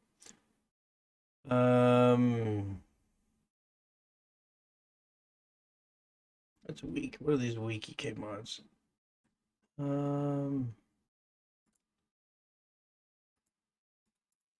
Like that light. Oh, they get the light rotary chain gun, don't they?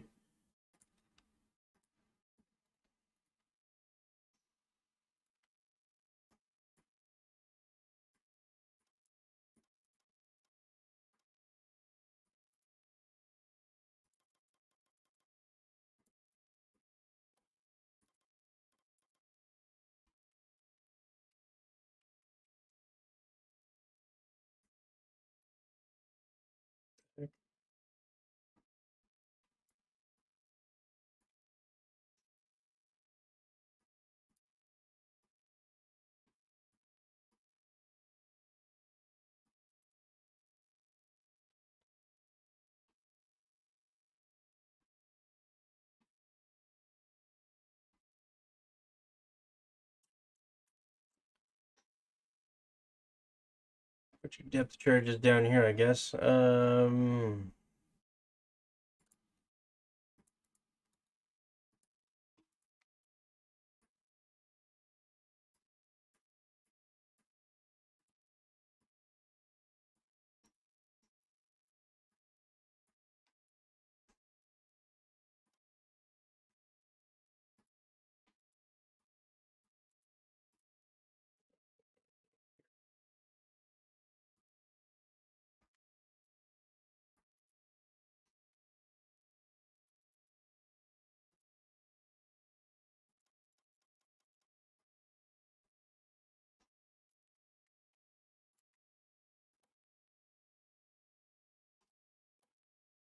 The two little ones?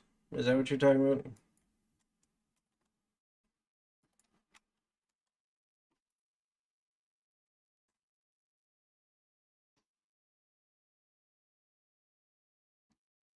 These guys?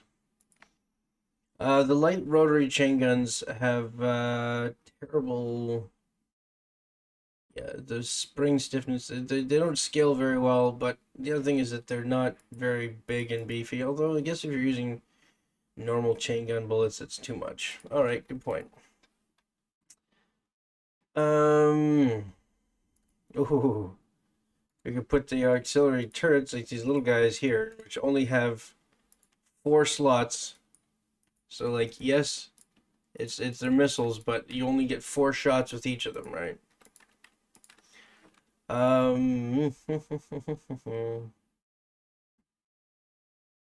Big gun on the bottom means you get little ones up top. Micro SSL turret. There we go. There's a micro SSL loader. So yeah, this guy takes like 25 shots, but you have to load them all individually.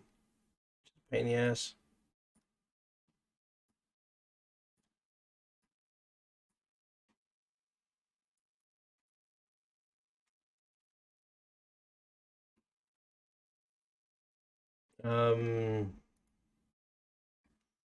Even then I'm tempted, because here's the thing, right? If you put 2 here, that sounds like it's overkill, right? Remember, you gotta load the bullets individually, right? They're gonna burn through it twice as fast. And yes, that sounds like it's overkill, but it takes a lot of time to refill those little ammunition slots, and it kind of balances out in the end.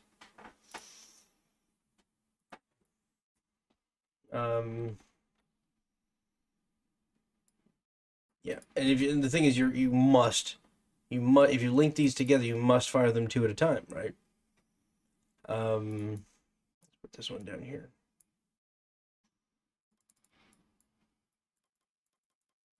Wrong way. Come on.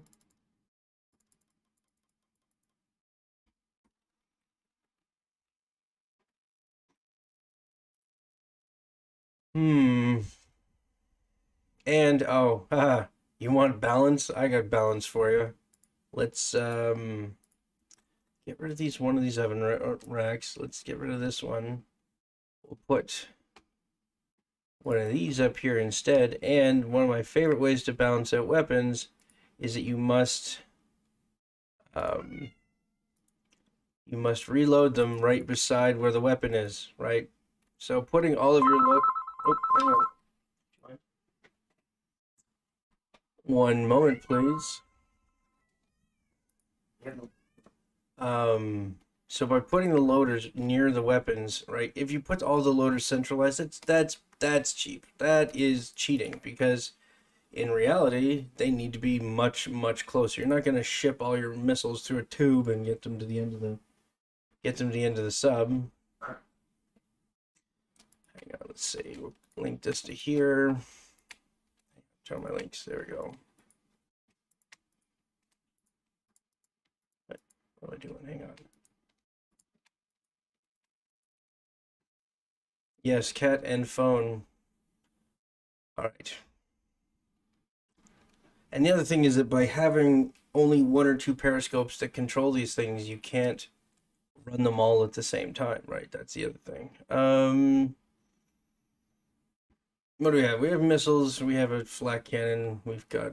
Is this more missiles? Let's get rid of this. Let's make this. Oh, that was a hard point. Never mind. We got our depth charges over here. We need one more over here. Let's do a laser of some kind. I guess there's only one kind of laser. How long do I have? Honestly, I'm pushing my limits now, but if you want me to work some questions in, I can do that. You are kind of the only one participating in chat. I don't mind dedicating some time.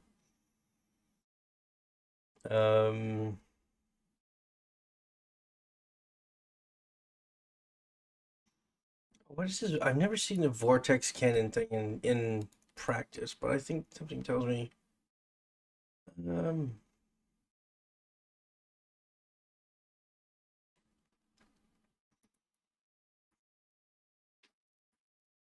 oh, wrong button.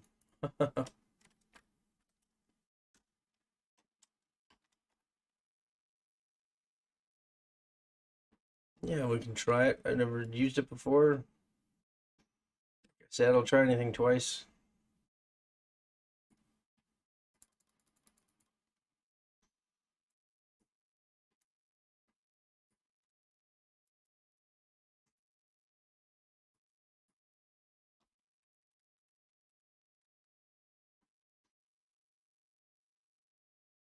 Exactly. Now, just because it seems to be something oxygen related, delete. Um, where's this thing go? This is the loader for them.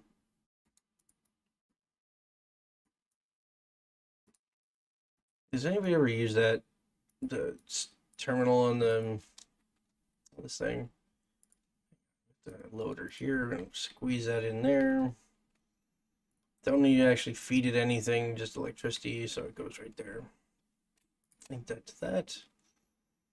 Now,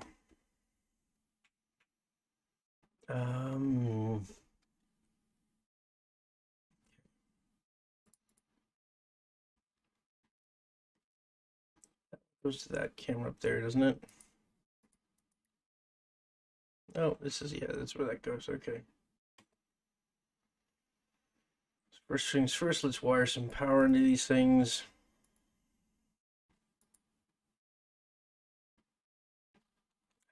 What are these supposed to have? What are these labeled as? That's the front turret. Okay.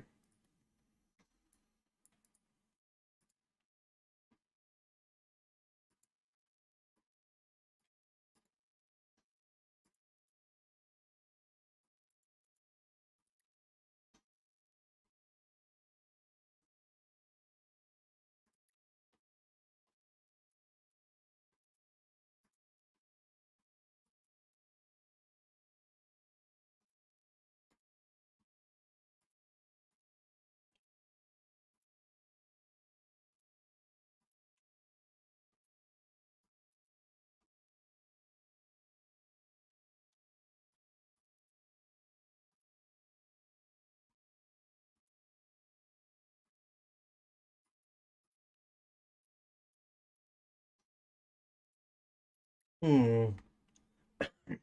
No, you say no. You should be more specific. I don't know which no you're referring to. Which one's this say? This is the dorsal, which is the back, I'm guessing.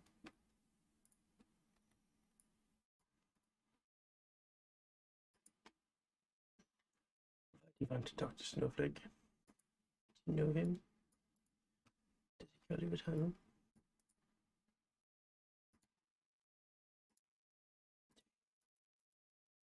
I'm quoting Ace Ventura in my stream. That's always a good idea, isn't it? Right.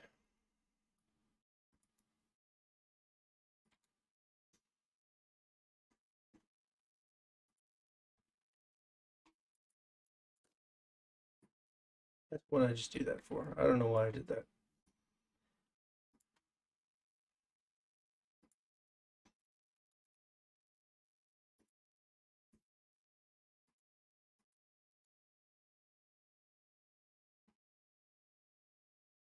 Oh, well, hopefully this resolves that problem. Oops, that's triggering.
If that's the case, I'm just gonna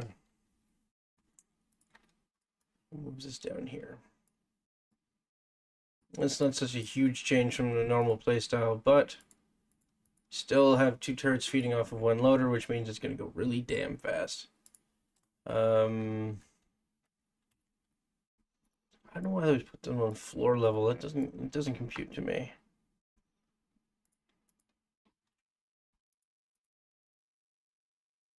Okay, now.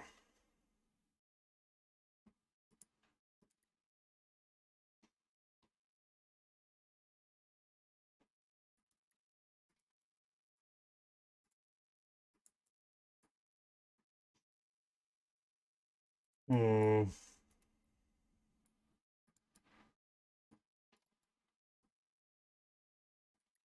So I'm just making room because this spinal loader is massive.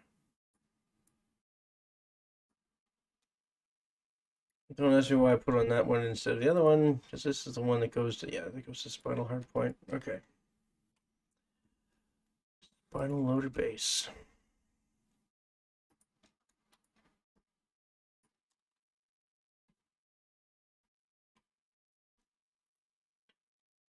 I'll let you buy your turret. Putting it right there right away is not nearly as fun. You gotta earn that one. Okay, ventral turret is this guy down here. Okay. Now I have to put charge controllers on all of these things.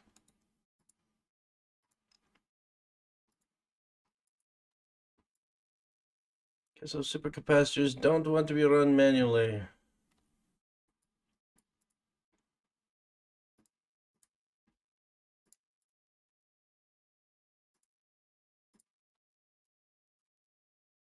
I think that's no, I just worked. Okay. Figure out.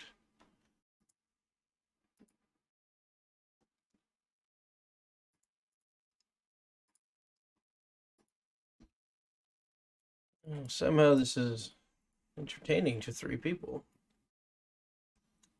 Guess that one goes down there. Power, we have position, we have thing. Oh, we had to link a loader to it.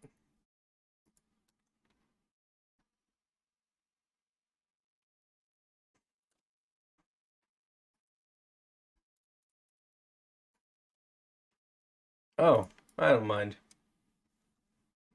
Why'd you have to point that out? So much for my ego.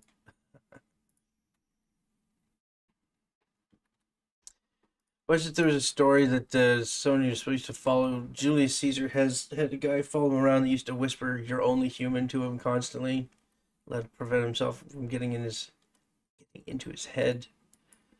Um, no, empty loaders for you. Rear turret is no longer needs periscope. No longer needs a loader.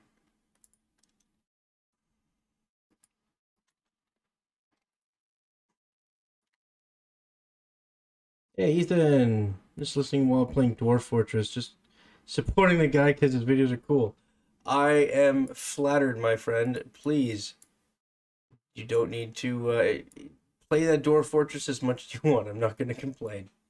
But if you do have questions, please feel free to ask. Since we're putting all our loaders locally, let's just sneak this one over here.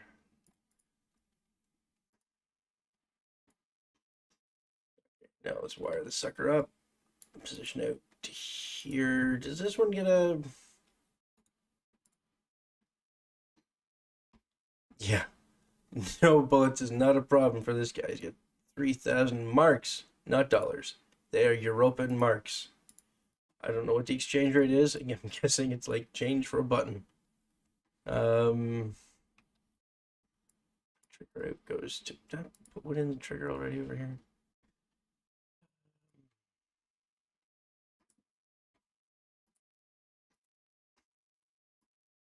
Not.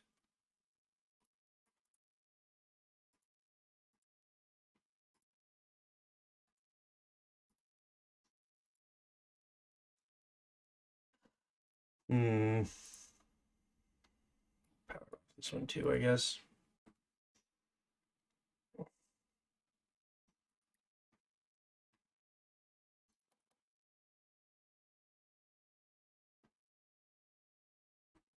Yeah. A little fancy wiring for a sec here. We're gonna put a plus and an oscillator.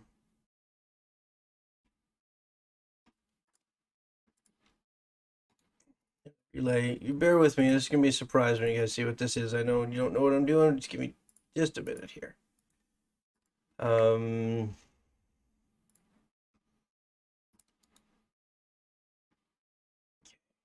Wi-Fi over here.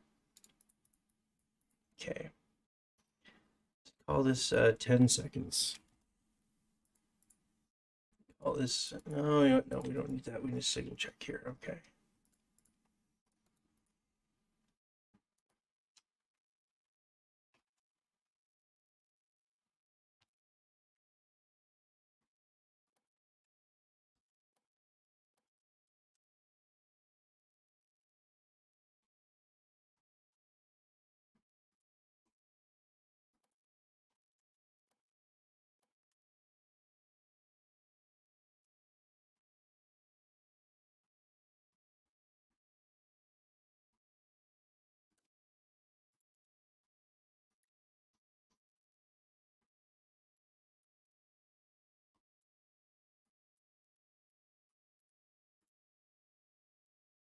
Okay, so what we're doing, creating an oscillator, putting it into a relay that's controlled from a Wi-Fi switch in the toggle state port. That's important. I'm feeding it into an adder component, which goes into a memory block. So we're gonna, this is going to increment once every second until it gets, it's gonna, oh, sorry, haha, did that wrong. I want to subtract component here, not a add.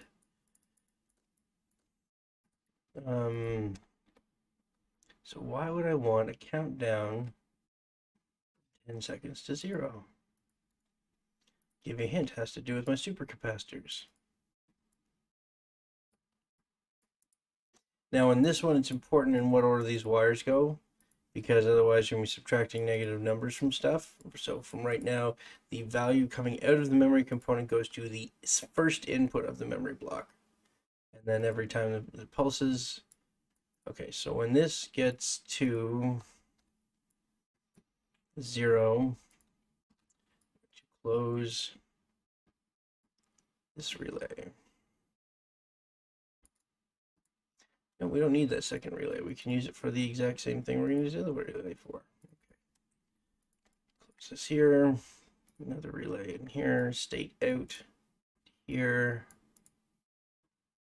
And then when this goes to... Oh, quiet you. Quiet, I said.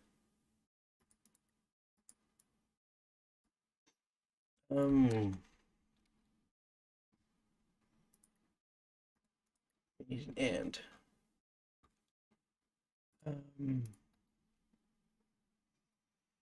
When they're both off, okay, so when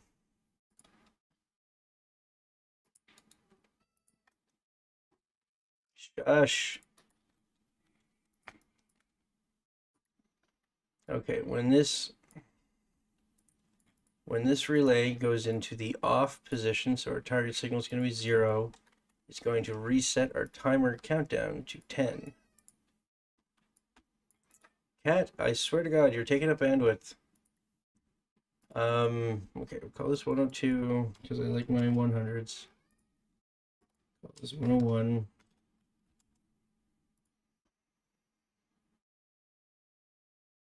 We can tuck this as an oscillator. So this should work in... Okay. Ooh, whoops, that's a shell piece I didn't want to grab. Okay, so here's what this does.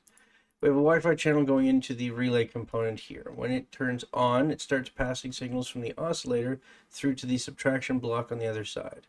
Subtraction block takes these pulses from the oscillator and passes them into the memory block, subtracting them one at a time. So what this is going to do, when the memory block reaches 0, it triggers 2 signal check blocks. The first one resets the relay to the off position, and the other one sets the memory block back to the 10 starting point. So put this over here for now. Put a button over here beside the captain's chair. And what that's going to do, we're going to use that to turn on the overcharging on our supercapacitors. So when the captain hits the button for 10 seconds, all supercapacitors will be charging at 100%. Until then, they will all be charging at 69%, but only for 10 seconds at a time.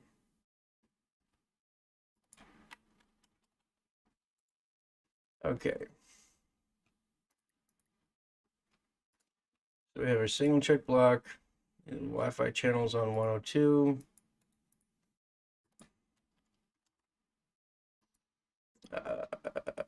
This is a greater than. I think I need one here in a memory block. So memory block gets 100. And this goes to 102. We got that. Signal check block is when the signal check block is receiving a signal from the Wi-Fi, which goes in here, the signal out goes to the set output port of the greater than block, which is checking to see if the 100 is greater than the value coming out of the charge percentage of the supercapacitor. If that's the case, it sends the value to the set charge rate, which is either 100 or 69. What say you, Tim Tom? Is that less boring?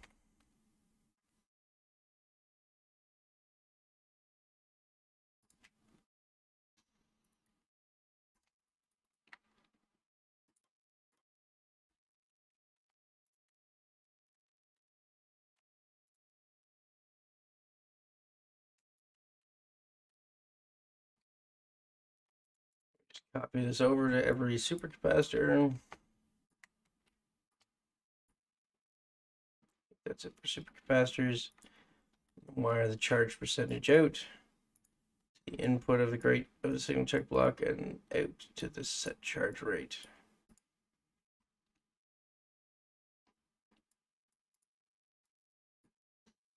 Yeah, it has been, hasn't it? I think that's a sign we need to wipe this, start wrapping this up, wipe it up, wrap it up. I guess I think I'll put a link to this sub file on the in the description for this live stream for those of you who are interested in giving this a try. I'll put some polishing touches on it in between now and my next video, like putting some motion controllers on the doors and whatnot. Otherwise, guys, thank you for joining me on The Gaming Nerd. Don't forget to like and subscribe, mash that tiny bell, and we will see you next time on the late night Baro sessions with The Gaming Nerd. Stay nerdy, guys.